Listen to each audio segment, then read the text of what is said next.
Nous allons donc passer à la partie leçon. Donc on va poursuivre le chapitre équation de droite et système d'équations. Donc le grand 1 a été fait, je vous rappelle. Donc on a ensuite, on a fait on en est le grand 2. Donc on a fait donc on en était où exactement là.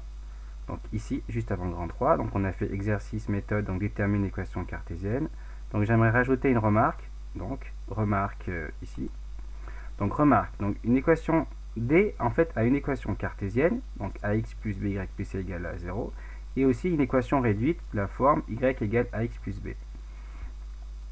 Donc je rappelle aussi au passage oralement que les valeurs a, b et c n'ont rien à voir aux valeurs a et b qui sont ici. Okay. Donc une droite a par contre a une infinité d'équations cartésiennes. Cette forme-là, il y a plusieurs formes possibles, ça veut dire, et cela dépendra donc du vecteur directeur choisi.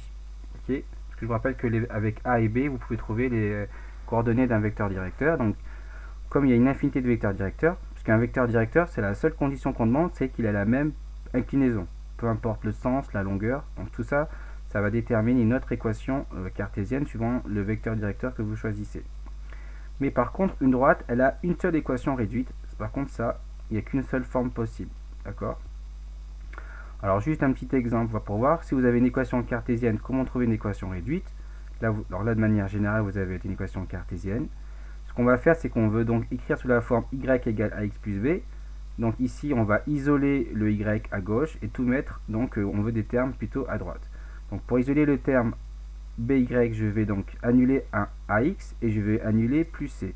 Pour annuler ax et plus c, pour annuler ax, c'est moins ax de chaque côté. Et pour annuler un plus c, c'est moins c de chaque côté. Donc là, je vais faire un coup.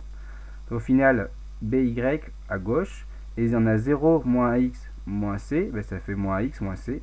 Et si je veux annuler le coefficient b devant y, je divise par b à condition qu'il soit différent de 0. Donc le k égale 0, je ne vais pas en parler, c'est pas le but, mais bon. Ici, si b est différent de 0, je peux diviser par b et j'obtiens moins ax moins c. Et ça, je peux l'écrire comme ceci, y égale moins a sur b moins c sur b. Donc ça, c'est l'équation réduite, donc la droite.